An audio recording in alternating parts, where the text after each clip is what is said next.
Good afternoon. I'm Wendy Goldberg. I'm the Executive Director of the Tri-Faith Initiative, and I'd like to welcome you all here today. Thank you so much for joining us. I'm heartbroken today. I'm not sure that words are adequate, but clearly the level of violence, pain, intolerance that exists in our world requires that we come together.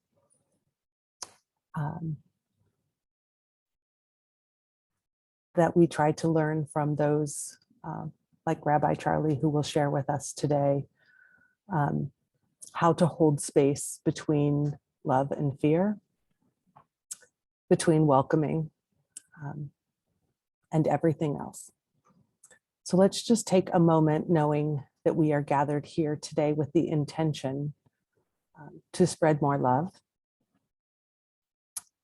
and to create the world in which we want to live and share together. And that is possible when we come together. Just take a moment and hold space for each other, and to know that it's okay to not be okay today.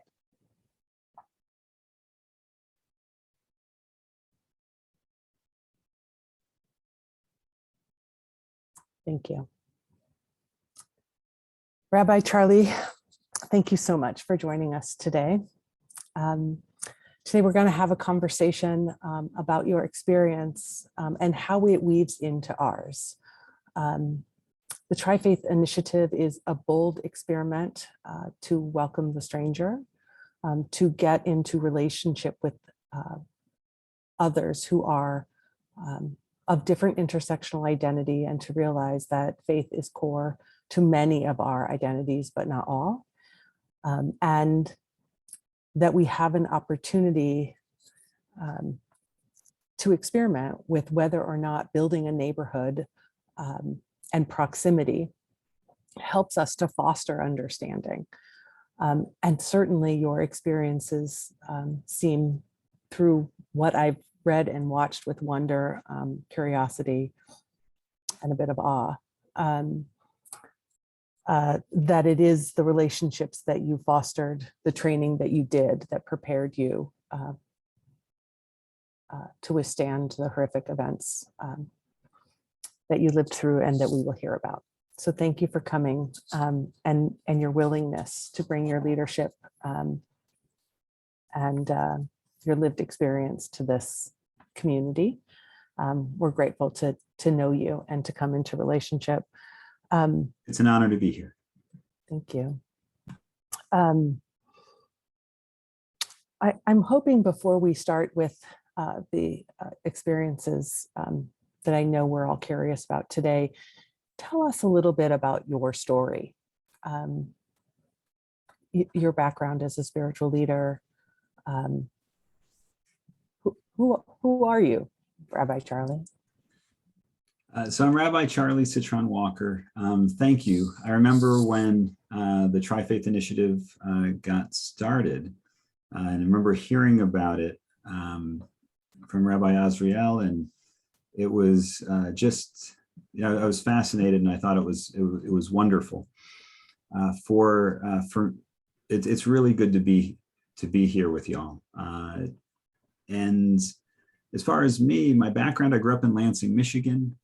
I was very active and involved in the synagogue in East Lansing, was the president of, in the high school youth group, the regional Misty youth group, back when we were using those terms.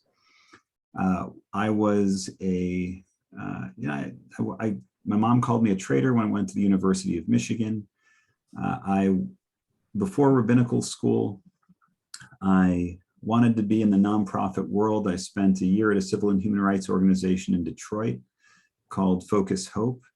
I spent 2 years as the assistant director of a small soup kitchen out in Western Massachusetts. That's where Adina got her master's degree in social justice education at UMass. in Amherst. And a year in Israel in 2001, 2002, which is a very challenging and difficult time to be there. That was for my first year of rabbinical school. And then 4 years in Cincinnati before I've spent the last 16 down here in Colleyville. I really strive to live my life from a sense that we all can contribute to the communities in which we live, communities plural. I became a rabbi because I wanted to focus in on Jewish people first, and through my connections with Jewish people, I felt like I would be able to have an impact on broader communities within the role of the rabbi. And that sense of peoplehood, that sense of spirituality, that sense of, my real drive, and one of the messages that I really stress is that all of our traditions would want us to live our values, right? That our values are not just something that are supposed to be studied. We want to try to live with a sense of congruence between our inner lives and our outer lives, that we want to have that sense of integrity and bring the values that we espouse into the world. And I really hope and strive to, through that process, one of the best ways to describe what I'm striving for is just that idea of being a mensch. Mensch is a Yiddish word that means a human being. It's understood as being the best kind of human being, but it's actually just being human. Being human means striving to be the best person that we can be in every instance. And we're all imperfect. I'm imperfect. We all fall short, but that doesn't mean that it's not worth striving for. Wow. I could talk to you about that for the whole hour. The idea, so mensch, for sure is a loaded word in my family. And one of the things that you just highlighted that I'd love you to tell us a little bit more, the last 2 years has helped us to understand that being human is also to be vulnerable, right? And to share our vulnerabilities publicly.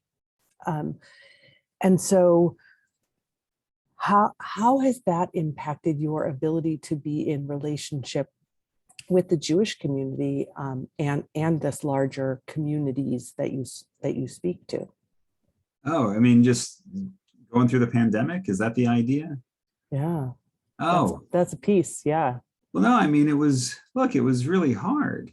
The pandemic is horrible, right? I mean, no one is at their best when the entire world is terrified of disease, right? When people are sick and dying because of disease, it impacted everything. And yet, while it impacted everything, it wasn't the end all be all. It's not like we said, there's this horrible pandemic, we should give up ever seeing one another again, right? So every community that I know of tried to find ways to connect, right? Whether it was, I mean, in our community, we were trying to give out gift baskets, during all of the holidays. We were finding opportunities right after a service. Since we couldn't have an oneg, since we couldn't gather around food and share stories of our lives, one individual would get on Zoom and would share a little bit of their life and their interests. And it may be about their work, or it may be about their hobbies, or it may be about their family, but they would spend 10, 15 minutes sharing stories, which was incredible and helped us to maintain a sense of connection. I mean, over the past couple of years, like just over a year ago, in our part of Texas, we had, I mean, y'all probably experienced a little bit of this massive freeze that took place. And down in Texas, our power lines weren't, and our generators weren't up to the task. And we had this incredible amount, in the middle of the pandemic, we had this incredible amount of old school hospitality. I said to the congregation afterwards, I said, I thought that, old school hospitality, ancient hospitality, where we're really welcoming people into our homes, I thought that was dead. I didn't think that existed anymore. And during this massive freeze, in the midst of pandemic, people opened their homes to one another. I myself was out of my house for a few days because it was 30 degrees, 35 degrees inside the home. It was pretty chilly. So we stayed with the congregant, and those kinds of stories happened over and over and over again to help people navigate really difficult times. And so I think that our response collectively was very human. It was imperfect. We fell down a lot, and yet we found ways to connect and maintain relationship.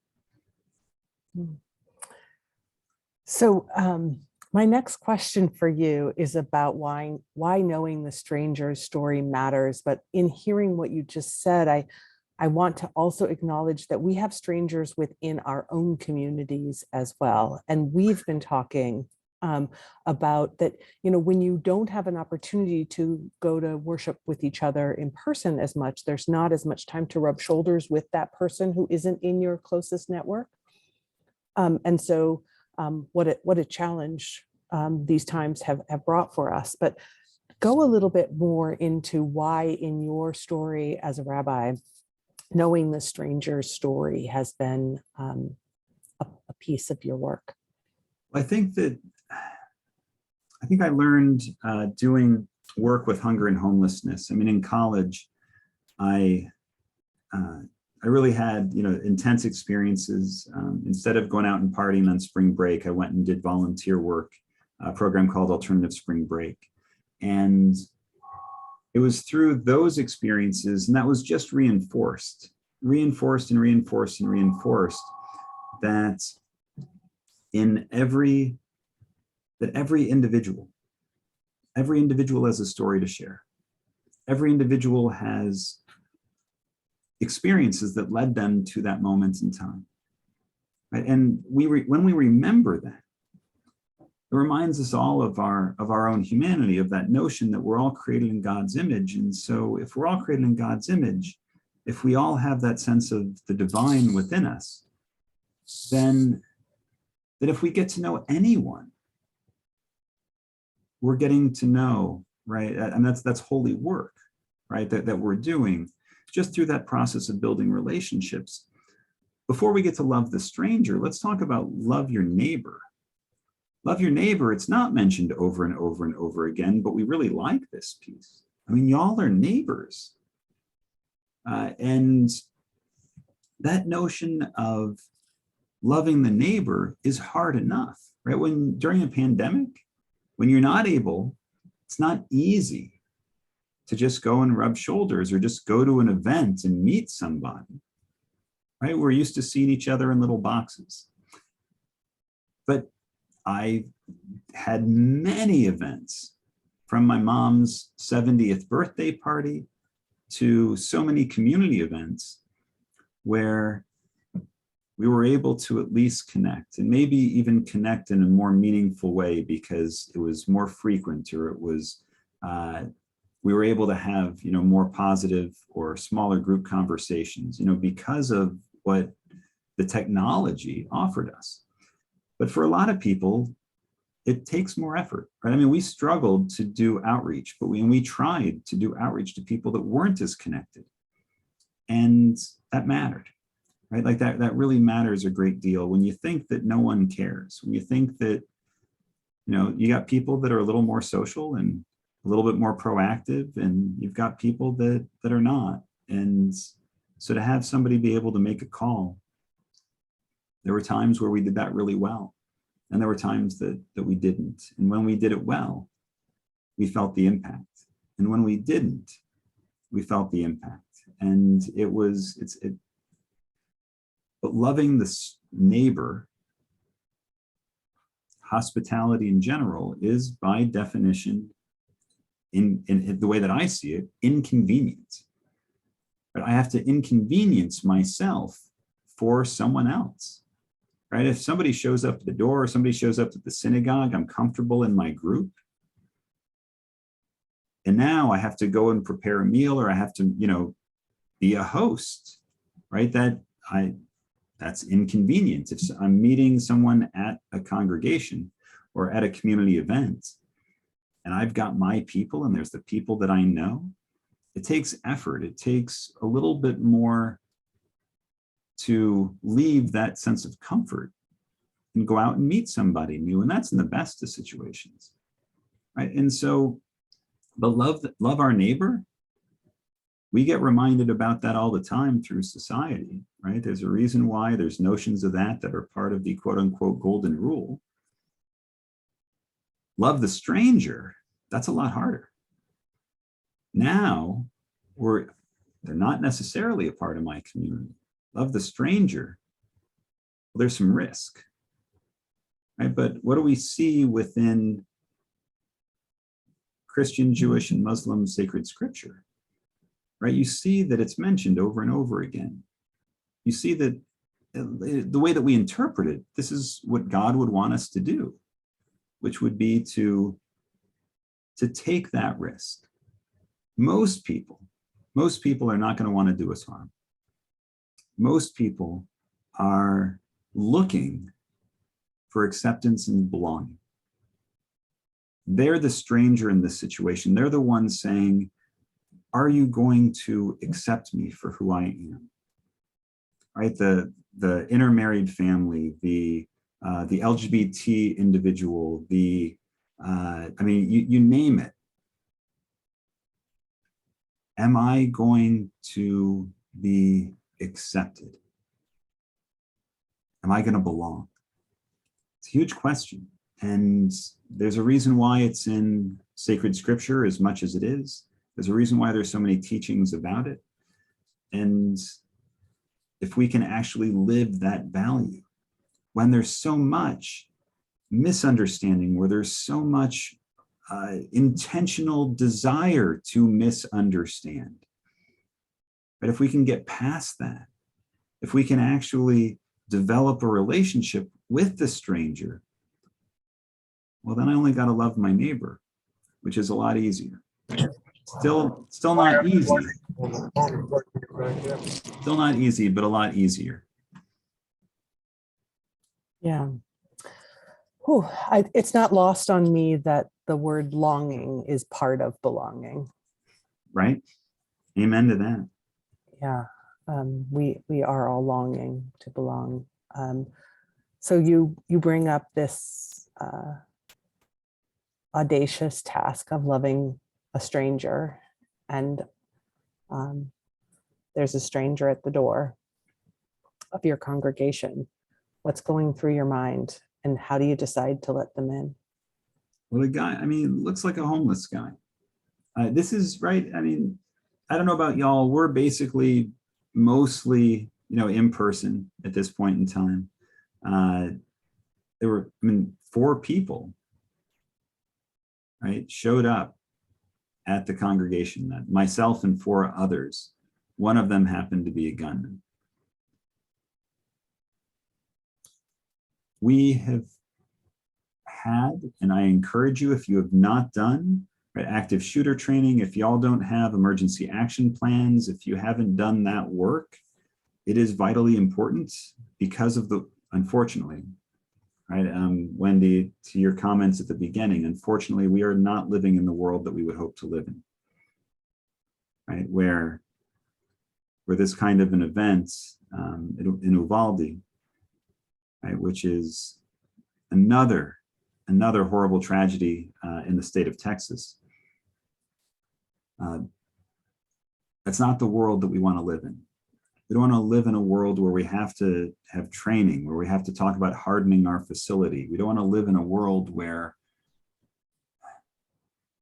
at schools, houses of worship, grocery stores, and in so many other places, right? That where this kind of violence can exist, and yet we this is the world that we're in, and the idea. Oh, Wendy, I lost my train of thought. I apologize. Remind me where I was going. The strangers at the door. Strangers at the door. And so when he comes in, granted, I had situational awareness training. Secure Communities Network does a great job with it. Can you tell us a little bit more about what that means?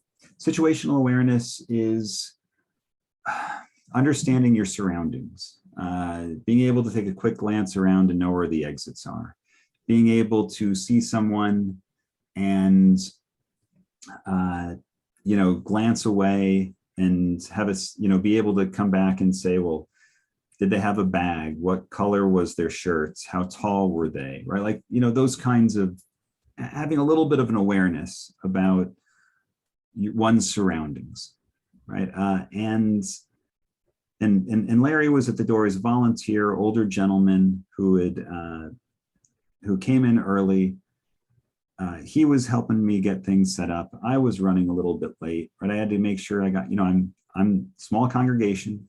I'm doing the Zoom. I'm getting on Facebook Live. I'm getting the slides, getting the slide deck together. I'm making sure that everything is the way it's supposed to be.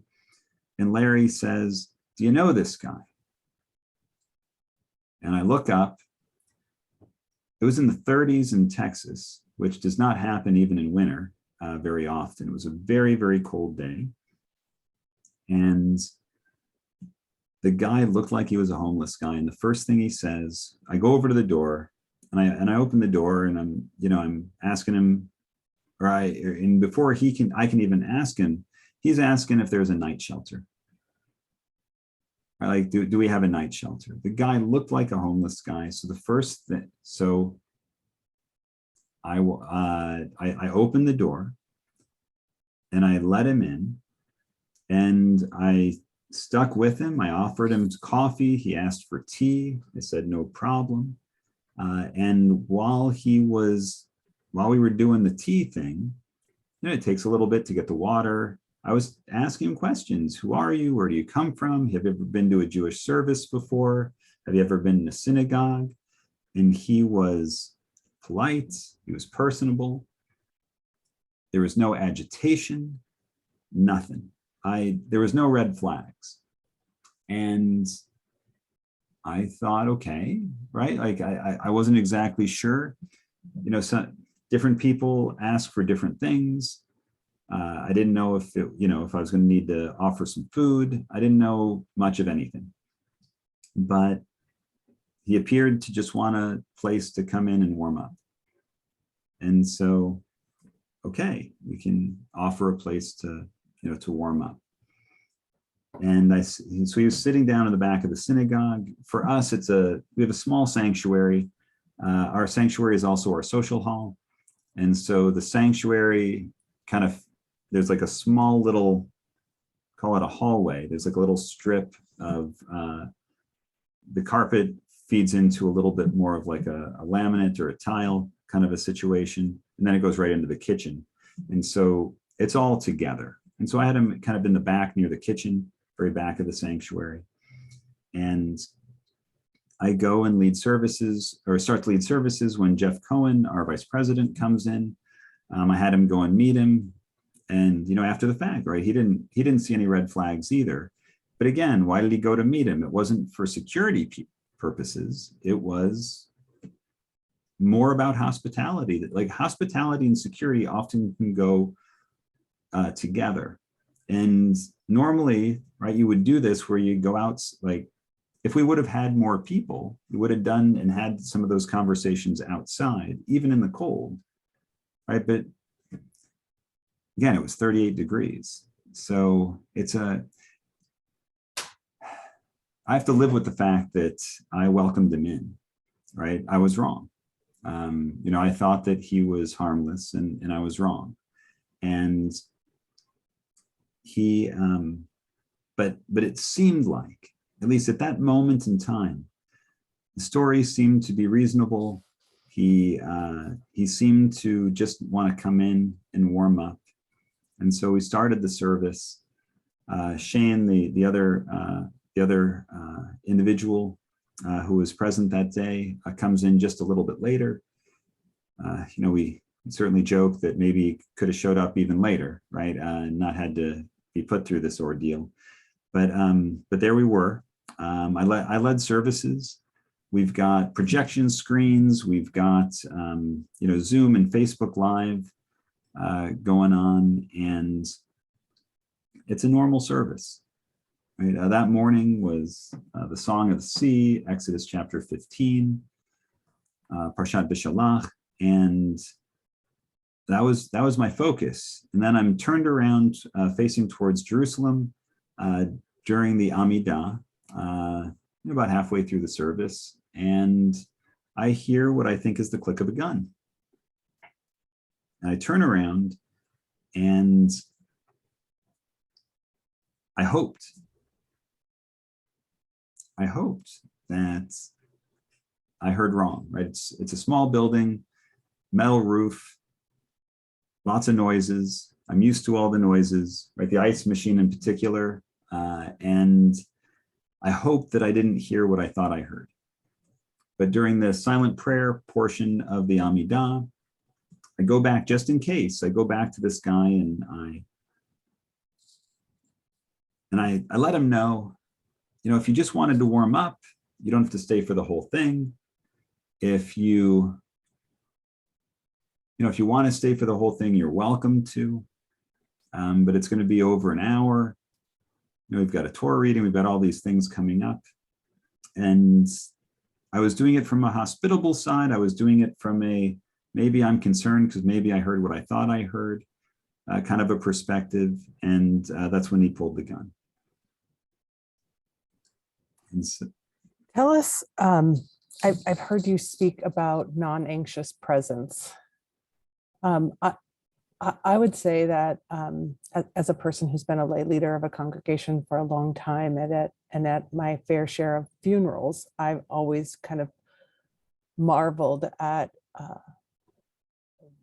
clergy's ability to kind of hold themselves together in emotional times. This exceeds any of those. So I'm sure they prepared you in some way, but I'm just not sure that in clergy ordination, they we didn't really have a class. We didn't have a class in being a hostage. Right. So, but why did non-anxious presence serve you in that moment? Well, I think that just becomes a part of, who you are. I mean, I whether it's an emergency with the family or whether it's in the hospital room, visiting with someone. The training is called clinical pastoral education, and it revolves around visiting people in the hospital and having a sense of, right, the goal is to be present for the individual. And, if you're visiting someone who has cancer and you've had cancer before, or your family member has had cancer before, maybe someone you love has died of cancer, the question is, how can you be present for that individual in that moment? Because they're the person who needs care. And so how do you take the emotions that come up and not have them overwhelm you or get in the way? How do you maintain your sense of presence for that individual? And that's the basics of where it is. But when I talked about trying to be a calm, non-anxious presence, the importance of that in that moment after he pulls the gun on me is on us. It is paramount. I mean, he was really nervous about me initially because I recognized the click of a gun for what it was, right? And so he didn't know my background. He didn't know what experiences or training that I had. So he was very, very nervous. And And look, over the course of the day, I wanted and preferred the focus to be more on me than on my congregants. And I really tried to operate in that way. But I wanted to be calm, to not set him off. I wanted to be non-anxious because I didn't want to set him off. I just tried to be present so that that would give me the best opportunity to, and all of us, I think everybody really stayed calm throughout the day. Like all four of us who are hostages. And, Jeff and Shane and Larry hadn't had that, the same kind of clinical pastoral education that I had. But at the same time, everyone was just amazing in terms of trying to keep it together. And I just need to say, especially after what happened, at this elementary school, right? And in other situations, he didn't come in wanting to kill Jews. He could have, right? He could have. He held us hostage, and that's a very different situation. And it's important to acknowledge that it's a different situation. However, in the conversation that you had, it's my understanding that there was something said similar to Jews controlled the world and the government. Oh yeah, well, the guy came in because he thought that he could, get a prominent rabbi on the phone, right? Rabbi Angela Buchdahl over at Central Synagogue in New York, and that she would be able to do whatever he needed to because she could snap her fingers and make it happen because Jews control the world.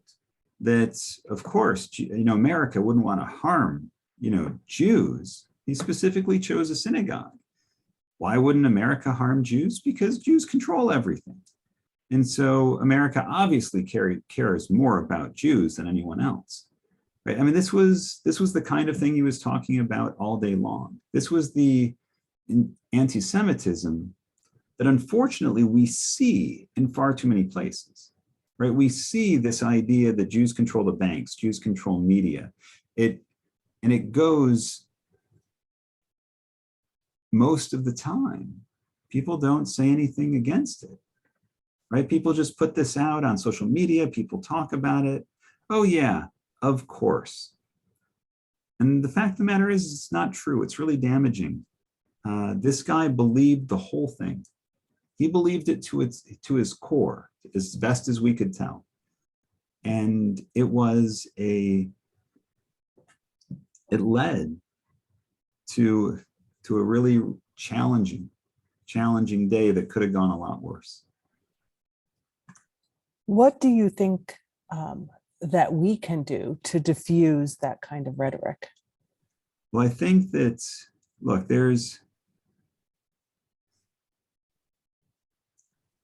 we need to understand, number one, that we're not going to agree. Part of the Tri-Faith Initiative is bringing together different communities, but within your own community, within your own family, disagreement is natural. I think that if we understand that as a society a little bit more, then maybe we'd try to actually, learn from one another a little more and understand one another. So we're going to disagree, and we're going to disagree on important topics. Huge conversations that are happening right now, right? All around those things and around a number of different really, really important issues. And we're not going to see eye to eye. And that's okay. Like, that's a given. And if we know that that's going to be a given, then it helps. But when we see stereotypes and hatred coming out into the world against Muslims, against Christians, against Jews, against anyone, right? Those are moments where we need to be able to say, this is not okay. And and look, there are a lot of times where comments are met with uproar. I mean, in our community, we had this situation in South Lake, Texas, where, right, we've been in the news far too much, right, where there was a school administrator who makes the comment about, having to teach both sides of the Holocaust. I mean, I sat down with, it sounds pretty bad. What's the situation? What really happened? Right? I talked with her. I sat down with the superintendent of the school, the assistant superintendent of the school, with the administrator. I got the ADL, the Anti-Defamation League, the Jewish Community Relations Council, and the Dallas Holocaust and Human Rights Museum. Like, I got all these groups together and we met to have a conversation. And it was not about condemning this awful person who's evil for making such a comment. It's about understanding the context that a law was passed that was really confusing for educators, and there wasn't a lot of guidance. And she misspoke, and she said the wrong thing, and she made a mistake, and it happened to get recorded, and it happened to get blown up, right? All throughout, in the press and in the media. And we needed to say, and the school district did say, that no, there's not two sides to the Holocaust. This isn't what we believe. It's not what we espouse. She apologized. But she apologized to me personally. She was apologizing to everyone, because this poor woman, by all accounts, was a good educator that just happened to get into a situation where she didn't understand the law well enough. And then it's not that she didn't say it. It's not that it was misunderstood. She made a mistake. She said the wrong things. She said that sentence, though. She did talk about how there were two sides to the Holocaust. There was a lot more to it. She doesn't believe it. Unfortunately, there are people in the community that do believe it. And so that idea, though, of standing up against it, but also trying to understand where is it coming from, to try to enter in, especially with our neighbors, trying to enter into these conversations with curiosity. But when it comes to hatred and prejudice, to be able to call it what it is. I mean, look, these are things that we have known for years. I'm not saying anything new. And the question is, people talk about, courage. It is a courageous thing, and we need to understand that it is a courageous thing to intervene when someone is espousing hate. That is a courageous thing. But here's the thing, is that once you start doing it, you get better at it. And so we all, unfortunately, there's a lot to practice on. But hopefully with a little bit more practice, we all can do that a little bit better. Thank you. I have another question, but I want to invite the audience to start thinking about your questions. You can add questions to the chat, or after this next response, you are welcome to raise your hand and we'll let you unmute and ask questions yourself. So my next question kind of encompasses what we've been talking about, which is there are challenges in speaking on behalf of a community. So you speak about, at Trifaith, we know that there's a spectrum of religious observance within the Jewish community, within the Muslim community, within the Christian community. There's in very few instances can we speak. We're reading so many public statements lately that are, espousing we all stand for ABC.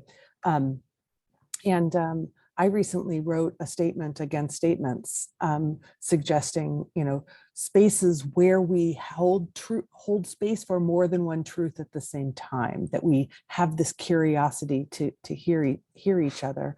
And so I'm curious about the challenges that you see in interfaith work, in inter-community work, about even attempting to speak on behalf of the community. If you're speaking on behalf of a community, then you have to be able to agree. And I'd say within trifaith, it would make sense, again, not knowing enough, right, about the community, is you've got trifaith and you've got the individual congregations in between. I mean, in terms of putting out statements,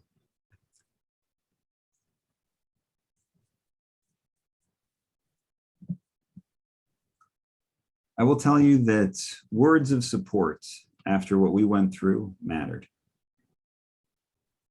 Right? Words of support, and again, it's a matter of figuring out where to send it, right? But words of support to the Uvalde community are going to matter, right? It's going to mean a lot, because if something bad happens and you don't get any response, we got this incredible outpouring of love and support, and that meant the world, because we just went through a really challenging time, and the fact that people cared, right, mattered a great deal. But in terms of being able to put out statements, if that's a hard thing within a community, like our congregation, our Jewish congregation, we're all Jewish. It's a Reformed Jewish synagogue. It's not like we've got people from all different backgrounds, but we don't put out a lot of statements either. We don't really put out statements, period. Because, I mean, we really embody the idea that if you got two Jews, you end up with three opinions. I mean, like but that's, again, natural and normal. There's going to be disagreements. But if you gotta have two things. You have to have an agreement and an understanding that even though everybody might not agree within our community, if the leadership feels that it's important to put out a statement, then mazel tov, right? Then you can do it, right? But if you don't have that basic agreement amongst the leadership and the community as a whole, then that's problematic. And I wouldn't think that statements are the way to go. But here's the thing, is that it's about, a lot of people reached out. There were big statements that were made after George Floyd's murder, right? A lot of statements.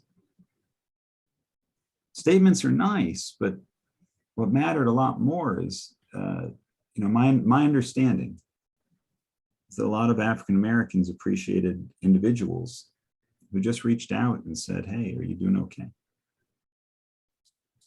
In the same way that right now, anyone, right, is asking one another, "Are you doing okay?" Right, after we witnessed just such a horrible attack. And so that's where the relationships, those personal relationships, so you don't have to agree with everybody, but if you see something horrible happen, in Pakistan, and you know that your friend is from Pakistan, the idea that you can reach out and say, "How are you doing? I saw this was going on. Is there, do you need support? I'm here for you." Right? And those are things that we can offer. Those are things that matter. And when it comes to hatred that's out in the world, a lot of times you see an individual putting something out on social media or saying something to a group of people. And it's about trying to, as an individual, not necessarily representing a group, but as individuals, trying to let people know, that small group of people, that, hey, this isn't okay. Now, in the arena, in the world in which we live in, where everything is very toxic, that's a challenge, right? Because you say, "Hey, that not a big fan of that statement." Right? Somebody might go off on you, and that's a risk. Right? Look, friends have been lost, family has been strained, right? And it's been like that for years. But and so I understand the idea of picking and choosing, but it's really about that. It's really about that those strong prejudices, that real sense of hatred. This isn't about if you support this cause or that cause, right? This is about stopping hate.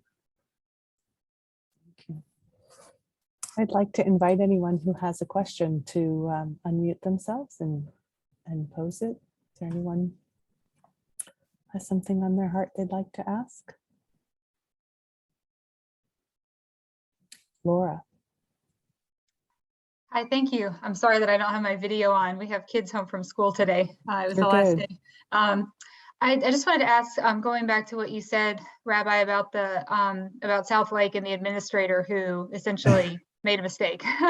Yeah. And you did mention that, she was making an attempt to interpret a law. In my view, that law is a bad law, and it's bad partly because it is intentionally vague in a way that can lead to people saying things like, well, you have to both sides of the Holocaust. I know she didn't say exactly those words.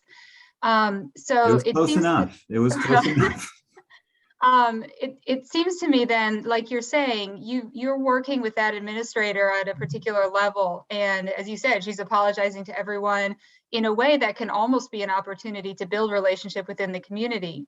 But the situation itself is created by that kind of overarching, basically people who hold positions of power deciding to write a law that, again, in my view, is a bad law and is intentionally vague. So it seems like there's kind of two levels of discussion going on there, that there might be a place for, to use a phrase that's almost cliched, sort of speaking truth to power at one level. But right, like you said, at that level where you can actually have the conversation, having a conversation. I suppose the question is just maybe if you wouldn't mind kind of reflecting on how to navigate a situation where there might be a call, again, if for folks who agree with me that it's a bad law, to be outspoken about those things, and at the same time to try to work with folks at the level of that conversation and understanding where folks are coming from. Well, we've had more than our share in Texas and in our around in our community as far as these issues go. When it comes to the law, look, the CRT law in Texas, or the anti-CRT law, as it was kind of known as, it passed. It wasn't close, right? Like it wasn't, and so that's a part of that. That's a part of something, and it grew out of something. In South Lake, you can go through, there's a whole podcast about South Lake, Texas, because a lot of people I know work towards a really great diversity plan. And this diversity plan, had maybe a little bit more than the community was willing to go for. And there was a lot of protests. It was really ugly against the diversity plan. And now you have the idea of it got so bad that the idea of what was a really good diversity plan was basically taken off the table. And so how did we navigate or attempt to navigate? We got a group of, so we had the superintendent ended up leaving just because, I think it was like an early retirement, but it was just really stressful. It was really horrible. Like what teachers are going through these days is awful. But we said, look, diversity plan or no diversity plan. We sat down with the new superintendent, and it was, you had an African-American pastor, you had an imam, you had myself, you had another Presbyterian minister. So we had a nice interfaith group that came in and basically said, look, this is the experience of our children. These are things that our kids in our community have experienced in the area. we're not tied to any one diversity plan, but we want you to know that we want that all kids need to feel safe, right? Need to feel safe physically, emotionally. I mean, and we know that you as educators want all of your children to feel safe. CRT, no CRT, we were trying to get past that debate to talk about the welfare of the children. Things get blown up by a lot of people, right? And so we really tried everything we could to bring it down to that level and to say, we want to support you in making sure that all kids can feel safe. And it's getting past what becomes the politics and start talking. I mean, I just spoke at the baccalaureate, right? Like in South Lake, Texas, which has become the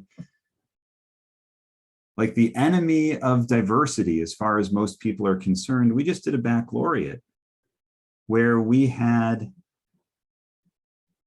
again, a rabbi, a Catholic priest, a Methodist minister, someone from the Hindu community, someone from the Sikh community, and someone from the Muslim community, or an imam from the Muslim community. All of us spoke at the baccalaureate.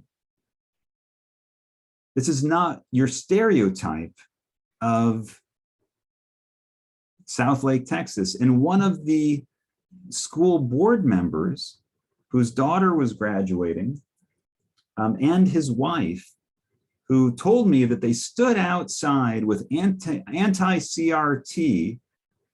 stuff outside the polls. They told me how much they appreciated my words of loving the stranger. They talked about how, they talked about how they want to sit down and talk with anyone, right? In spite of, their views, right? It's really, oftentimes it's a lot more complicated. It's a lot more than a soundbite. So I know we've got other questions and we don't have a lot of time. And so, but I hope that's helpful. Laura, I appreciate the question. Yeah, I want to add one little piece to what you're talking about when you use the word diversity.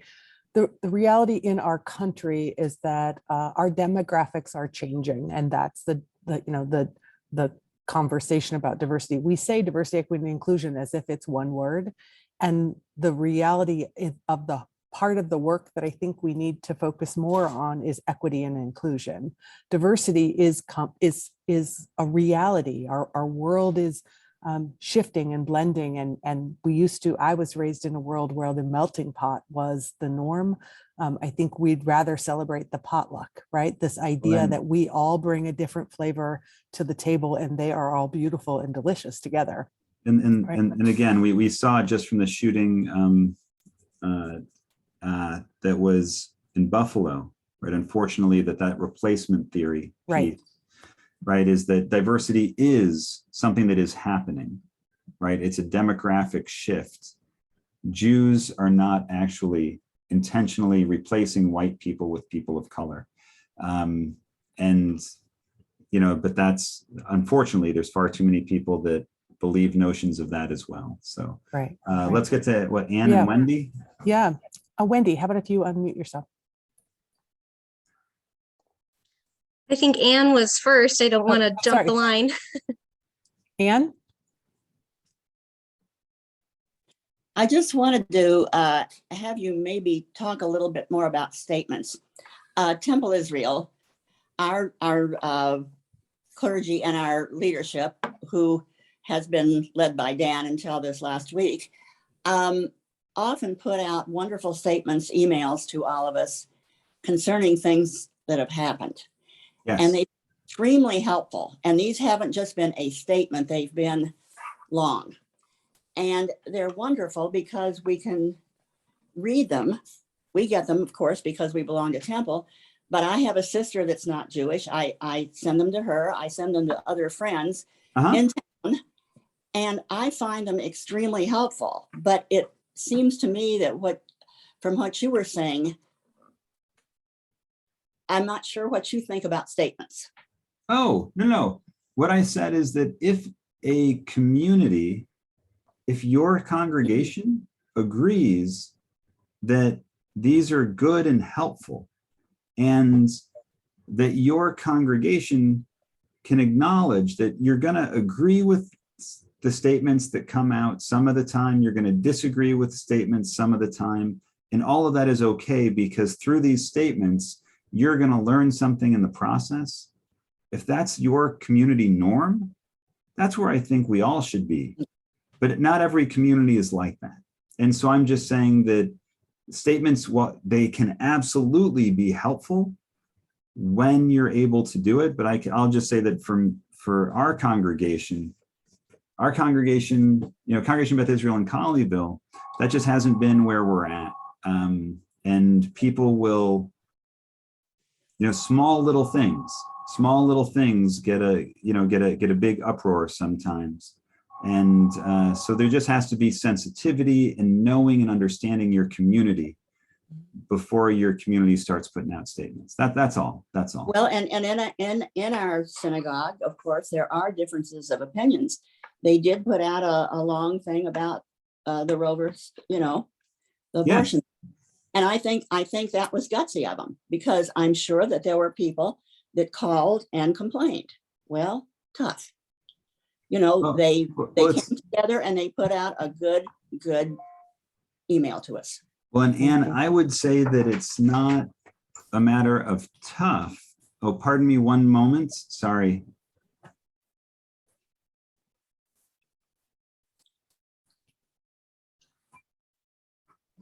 I'm pardon. It's okay. Pardon. Solo rabbi, small congregation. I just wanted to say, Anne, that for me, it's not about they put out a statement in tough. It's that they put out a statement. Not every congregant might agree with it. We know that and we understand that there's disagreement within the community about any of the issues that we put out statements for. And so we are acknowledging that, but we think that the education that we can provide and the statement that we offer is an important part of that communal education process. And we're all willing to have that happen and take place, as opposed to having people leave. The idea that people would leave a Jewish community just because a statement would be put out, or leave a congregation, because, like, in my opinion, that sense of peoplehood is more important than any disagreements that we might have. But in our hyperpolarized world right now, that's not the way everybody feels. And so I just want to acknowledge that. But it's not a matter, like, when we start saying things like, well, you don't agree, so tough, we gotta, like, that's, we don't agree. Yeah. You're muted. We're not going to agree about everything, but maybe the next statement or the next statement after that can work for you. Or at least, God willing, you can learn from the statements. And my goal was not to offend, right? My goal was to educate, right? And explain why this position is being held. Wendy? Thank you. Wendy, we'll give you the one last minute here to ask your question. And thank you. Yes. If you need to jump off, anyone. Yeah, sorry, everybody. But it's been a fascinating conversation. Wendy. I can be super quick. I wanted to just give a quick shout out to Michigan. I went to graduate school at Wayne State in Detroit, so I understand the feeling like a traitor and the massive school rivalry. I went to the other Wayne State. There's a teeny tiny Wayne State here in Nebraska, so I always have to clarify. And also Wayne State University is a huge school in Michigan that no one's ever heard of. So I understand your struggle. I am a member of Temple Israel here in Omaha, and we just wrapped up our very first cohort of a class called Building Racial Stamina. And we've talked a lot about welcoming the stranger and the difficulty of the difficult work of fighting microaggressions and when to say something and choosing your battles. And just last night was our last class, and you've spoken. You've said a lot of things today that really echoed what we just talked about last night. And so maybe this is a good way to wrap up. And Wendy, I don't want to step on your toes because I'm not sure how you wanted to wrap up, but something that really resonated with me that we discussed in our last class and that you said today is kind of the difference between an ally and an advocate, or one of the terms we used in our class is a co-conspirator. And so an ally is someone who really is very good at being supportive and really good about, and this is no shade, or this is not meant to be critical, but maybe someone who does a lot of reading and research and hashtagging and social media and really, feels a lot of support. But an advocate or a co-conspirator is someone who takes action to make change. And you spoke a little bit about that. And I wondered if there were any kind of final words or guidance or kind of takeaways that you could share with us. I know you had a life-changing event, and again, God willing, none of us will maybe be in that position, but any last takeaways for us about differences that or things that we can do in our lives to kind of make that step between ally and advocate and choices we can make? Huge question, I know, no pressure. No, I would say, what I would say is that it starts somewhere. But whether you're I don't think the labels matter. I think that when Aisha Shafi and Asra Khan and Salima, when they came up to Adina in the midst of everything that was happening on January 15th, 3 Muslim women that Adina is known for, with Asra and Aisha, like over a decade, right? They gave this hug, and people talked about this hug of 3 Muslim women hugging this Jewish woman, and in the midst of this, what was going on, that came from somewhere. That's because the relationships were already there. When you have lunch with one another, when you invite people into your home, right? You can be an ally or a co-conspirator, but if you get to know someone, then I think that even more important is to at least, be a friend, right? Because what do we do for our friends? We want to support our friends. We want to be there for our friends. Those are things that matter. And there are steps that you can take on the broader level, on the broader scale. And for a lot of people, it's just too big. And so start somewhere, right? Do something, right? To me, that's the idea. And then when you find out, when you get to know somebody who's a little bit different or has different traditions, or right, then it gets easier. Right, it really does get easier. So that would be my advice. Thank you. I think, thank you, Rabbi Charlie, for being with us. I'd like to close by reading to you a little excerpt that came in my inbox today from Auburn Seminary. Let us also note and take care of and be gentle with the helpers, the healers, the protectors, the children, the teachers, the families who mourn, our neighbors who are traumatized, and ourselves. Amen. Go easy. Thank you all for being here. Thank you for the opportunity to be with you, and just to appreciate the conversation. Great questions. Thank you. Take care. Thank you, everybody.